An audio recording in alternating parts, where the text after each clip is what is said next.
Lettre 124. Je puis te rapporter maints préceptes des anciens, s'ils ne t'ennuient pas, s'ils ne te rebutent pas de faire connaissance avec des soins menus. Non, cela ne te rebute pas, aucune minutie ne t'effraie. Ton goût éclairé ne s'attache pas exclusivement aux grands sujets. Je t'en loue, comme aussi je te loue de tout rapporter au progrès moral, de n'être choqué jamais que de la subtilité extrême quand elle ne mène à rien. À éviter cet inconvénient possible, à présent même, je m'efforcerai. La question est de savoir si c'est par les sens ou par l'intelligence que nous saisissons le bien. Considération annexe sur cette notion, chez le simple animal et chez le nouveau-né, elle n'existerait pas.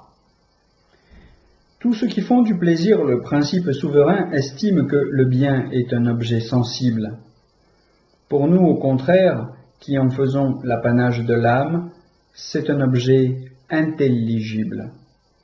Si les sens étaient juges du bien, nous ne rejetterions aucun plaisir, puisqu'il n'en est aucun qui n'est son attrait, qui n'est son charme. Et de par la loi des contraires, jamais nous ne nous exposerions volontairement à la douleur, puisque toute douleur blesse la sensibilité. De plus, on ne saurait en droit de blâmer ni ceux qui aiment trop le plaisir, ni ceux qui appréhendent par-dessus tout la douleur. Or, nous condamnons les gourmands, les libertins, et nous méprisons ceux qui, par crainte de la souffrance, ne se risqueront virilement à rien. Et en quoi pêchent-ils? S'ils obéissent au sens, jugent du bien et du mal, que vous avez laissé arbitre souverain de ce qui est à rechercher ou à fuir. Mais à cette distinction, la vérité est que c'est la raison qui préside. Elle prononce en matière de bonheur, en matière de vertu, en matière de moralité, elle prononce aussi en matière de bon et de mauvais. Quant à ces gens-là, chez eux, c'est à la faculté la plus vile qu'elle essaie toute décision sur ce qui vaut mieux. C'est donc la sensation qui décidera du bien, la sensation moins prompte chez l'homme que chez les autres animaux, et qui n'est qu'inintelligence, en fait, et cécité. C'est comme si l'on prétendait se servir du toucher plutôt que de la vue pour discerner les objets minuscules. Pour distinguer le bien du mal, il faut une pénétration plus intérieure et plus aiguë encore que celle du regard. Tu vois combien un philosophe serait loin de la vérité, combien il rabaisserait ce qui est sublime et divin s'il faisait du toucher le juge du bien suprême et du mal. On m'objecte ceci. Toute science, toute technique doit avoir quelques données évidentes, saisissables au sens, pour tirer de là ses principes et son développement. De même, le bonheur a pour base et pour point de départ une donnée évidente, quelque chose qui tombe sous les sens. Vous-même, avouez que le commencement du bonheur est quelque chose de palpable. Ce que nous disons, Lucilius, c'est que le bonheur est ce qui se trouve conforme à la nature. Ce qui se trouve ainsi conforme se montre tel de même qu'on voit si un objet est entier. En revanche, l'espèce de conforme à la nature, qui est le lot des nouveau-nés, cela, je ne l'appelle pas le bien, mais le commencement du bien. Vous gratifiez la petite enfance de votre souverain bien, le plaisir, de sorte qu'à sa naissance, un être part du point auquel l'adulte aboutira. Vous placez la cime de l'arbre au même endroit que les racines. Mais supposons que quelqu'un soutienne que l'être caché dans le ventre maternel, dont le sexe même est indécis, tout tendre, inachevé, informe, est déjà en possession effective d'un bien. On se dirait qu'évidemment, il erre du tout au tout. Or, comme elle est petite, la différence entre l'enfant qui vient juste de recevoir la vie et le fœtus qui alourdit le ventre maternel où il est encore enfoui, tous deux, pour l'intelligence du bien et du mal, sont au même point d'immaturité. Chez le petit enfant, le bien pour l'instant ne peut pas plus loger qu'en un arbre ou chez une bête brute. Et pourquoi en l'arbre ou la bête brute, le bien n'habite-t-il pas? Parce que la raison n'y habite pas davantage. C'est pour cela que chez le petit enfant, le bien n'habite pas non plus, car lui non plus n'a pas la raison. Il n'arrivera au bien qu'une fois arrivé à la raison. Il y a l'animal irraisonnable, l'animal qui n'est pas raisonnable, et celui qui est raisonnable mais imparfaitement. Chez aucun d'eux le bien n'existe, la raison l'apporte avec elle. Quelles sont les différences entre les catégories que je viens d'énumérer? Chez l'être irraisonnable, le bien n'existera jamais. Chez celui qui n'est pas encore raisonnable, le bien ne peut exister à cette heure. Chez celui qui est raisonnable mais imparfaitement, le bien pourrait être mais n'est pas. Lucilius, je te le répète, le bien ne se rencontre pas en n'importe quel corps ni à n'importe quel âge. Il est aussi loin de l'enfance que la fin l'est du début et que l'achèvement l'est du commencement. Donc, il n'est pas non plus dans un petit corps trop tendre, juste en train de se former, il n'y est pas, c'est indubitable, non plus qu'il n'était dans le germe. On pourrait énoncer la chose ainsi. Dans l'arbre, dans la plante, nous reconnaissons la présence d'un certain bien. Or, ce bien n'est pas dans la première pousse qu'on voit seulement poindre et percer le sol. Le blé renferme un certain bien. Ce bien n'existe pas encore dans l'herbe encore en sève, ni quand l'épi encore tendre se dégage du fourreau. Il existe quand l'été et le point de développement exigé par la nature ont mûri le froment. Toute production naturelle ne fait paraître le bien qui la caractérise qu'en atteignant le terme de ses accroissements. De même, l'homme n'entre en possession du bien qui est son propre, qui est le propre de l'homme, que lorsque la raison en lui est parfaite. Et ce bien, quel est-il?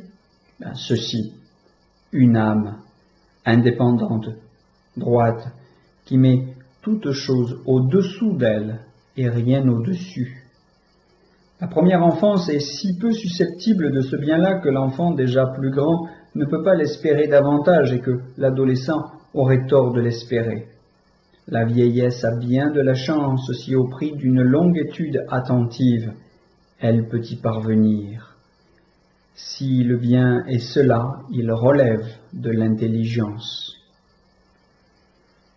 Tu as dit, réplique-t-on, qu'il y a un bien de l'arbre, qu'il y a un bien de la plante, donc il peut y avoir aussi un bien de la petite enfance.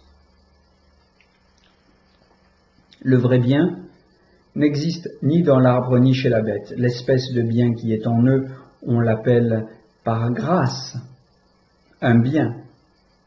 Mais dis-tu, qu'est-il? Je répondrai que c'est ce qui est conforme à la nature de chacun.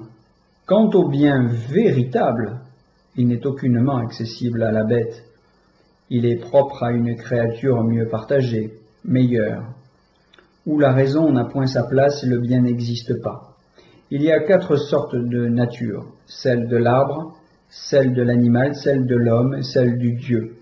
Ces 2 derniers, en tant que raisonnables, ont une même nature. Ils diffèrent en cela que l'un est immortel et que l'autre est mortel.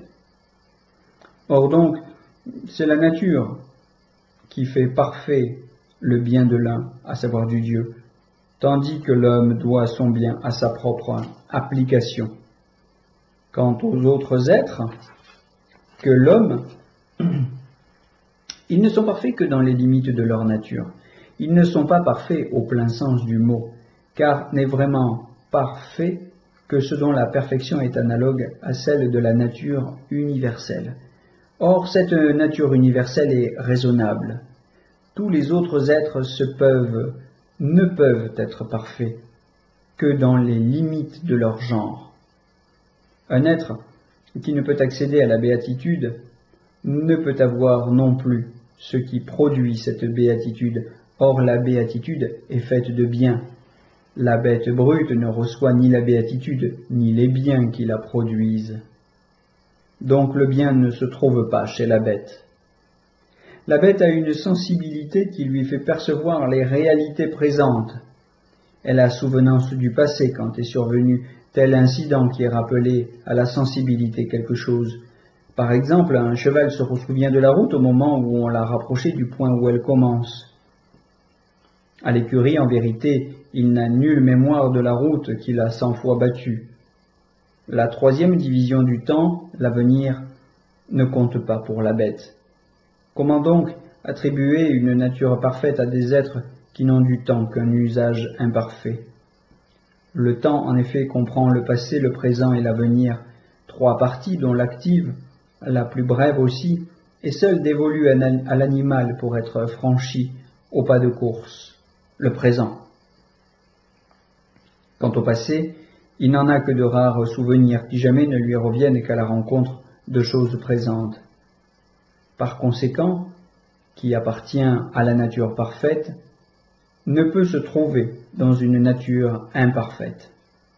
Ou alors, si une nature étrangère ou bien le possède quand même, alors les végétaux le possèdent aussi. Ce n'est pas que j'aille nier que la bête naît à l'endroit de ce qui paraît conforme à la nature de vives impulsions, mais elles sont irréglées, désordonnées. Or le bien n'est jamais incohérent ou déréglé. Comment diras-tu les mouvements de la bête ne sont que désordre et inorganisation? Je la dirais, Lucilius, désordonnée ou déréglée dans ses mouvements, si sa nature comportait l'ordre. Par le fait, elle se meut selon les tendances de sa nature. Il n'y a de déréglé que ce qui peut d'autrefois être conforme à la règle. Il n'y a inquiétude que là où il peut y avoir tranquillité. N'est vicieux que celui qui a la possibilité d'être vertueux. Chez la bête, les mouvements ci-dessus désignés sont conformes à sa nature. Mais enfin, pour ne pas te tenir trop longtemps, il y aura donc chez la bête un certain bien, une certaine vertu, une certaine perfection, mais ce bien, cette vertu, cette perfection n'ont rien d'absolu. L'absolu ici est prérogative des êtres raisonnables, à qui il a été donné de connaître le pourquoi, le comment et le jusqu'où des choses. Ainsi donc, le bien n'existe que chez un être où il y a la raison. Tu me demandes quel est l'intérêt présent d'une pareille discussion, en quoi elle profitera à ton âme? Je te dirai qu'elle fait travailler l'âme, l'affine, et occupe honnêtement cette âme qui, de toute manière, ne resterait pas sans rien faire. Elle est utile aussi lorsqu'elle arrête l'empressement des hommes vers le mal. Autre chose encore que je te dirai. Je ne puis mieux te servir qu'en te montrant ton vrai bien, en te séparant de la bête, en te mettant avec le Dieu. Pourquoi, dirais-je, nourris-tu et cultives-tu tes forces corporelles? Il est des animaux domestiques ou sauvages à qui la nature en octroya de plus grandes. Fais tout ce que tu voudras, des bêtes te surpasseront en beauté. Pourquoi ces minuties sans fin quand tu peignes ta chevelure? Porte-la des fêtes à la mode des Parthes, nouée à la façon des Germains ou éparse comme font les Scythes. Sur le premier cheval venu, on verra flotter crinières plus riches. On verra se hérisser au cou des lions crinières bien plus belles. Entraîne-toi à la vitesse. Un lévrier, un levreau arrivera premier. Abandonne donc un terrain où tu auras forcément le dessous, puisque ce n'est pas le tien, et retourne au bien qui t'est propre. Quel est donc ce bien? Une âme nettoyée et pure, émule du Dieu, se plaçant plus haut que les choses humaines et ne situant hors d'elle rien d'elle-même. Tu es un animal raisonnable. Quel est donc, en ton cas, le bien? Une raison parfaite. Fais-la donc venir à son achèvement, fais-la se développer le plus possible. Ne te juge heureux que le jour où toutes tes joies naîtront de toi, où, en voyant les objets que les hommes s'arrachent, convoitent, devant lesquels ils montent la garde, tu ne trouveras rien qui soit digne, je ne dis pas de tes préférences, mais simplement de ton désir. Je vais te donner en 2 mots une formule qui te fera mesurer ton progrès et prendre bientôt le sentiment de ta perfection.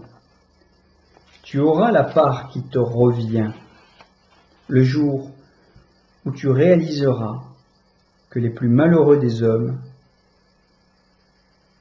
sont les heureux.